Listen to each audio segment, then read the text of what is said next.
Hello and welcome. Today I am going to make a very popular and very delicious paneer dish, and that is paneer makhani. The process of making this dish is very simple. So let's get started.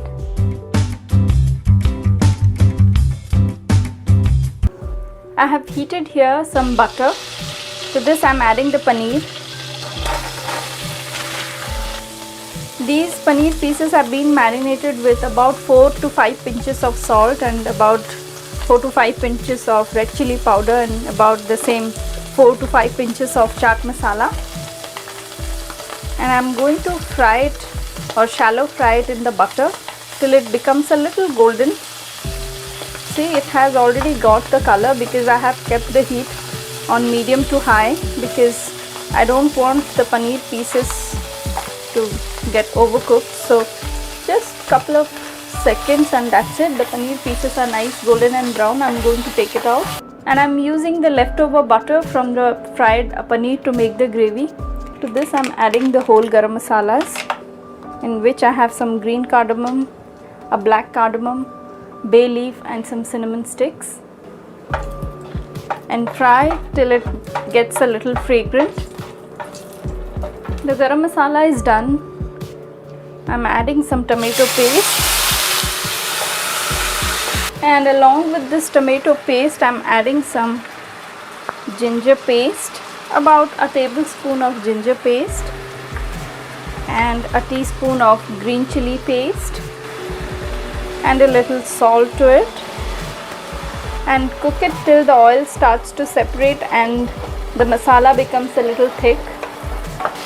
Masala has thickened and oil is oozing out. You can see it's quite thick now. To this I am adding some cashew nut paste,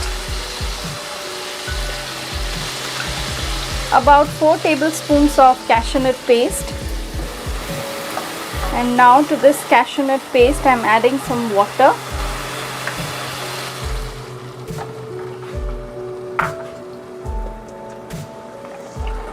Mix it well, and now to this I am adding some cumin powder, about a teaspoon of cumin powder, some red chili powder to your taste, and about half a teaspoon of turmeric powder, and cook it till the masala thickens and the oil starts to ooze out. If you want the makhani gravy to be very smooth, you can take it out at this point and then strain it, and then you can use it as a gravy, but I really don't think I need that, so I'm going to keep it as it is. Do ensure that you are mixing the masala well, because the cashew nut paste will stick to the bottom and it will start burning. So ensure that you are continuously stirring it. Masala has thickened and it's oozing out oil. You can see the oil started floating on top. So this is ready. To this I am adding some water. Mix it well, and along with the water I am adding some fresh cream. If you want a little sweetness in this gravy, you can add a little sugar to it. I am adding here about a teaspoon of sugar, and the gravy has started boiling. Finally to this I am adding the paneer, the fried paneer pieces. Once you add the paneer pieces, do ensure that you are not cooking it for more than 1 minute, because paneer starts to get really tough once you overcook it, or sometimes it also starts to break, and you don't want that. Finally I am adding some garam masala powder to it, half a teaspoon of garam masala powder, not much.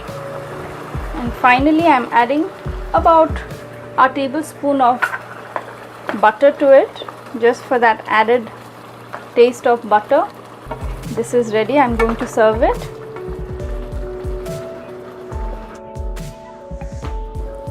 This is a very creamy and very delicious dish, and it has all the good flavors of butter. If you are making it with ghee, then you will have that distinctive ghee aroma or taste. Paneer makhani is a very delicious and creamy curry. It goes really well with any kind of Indian bread.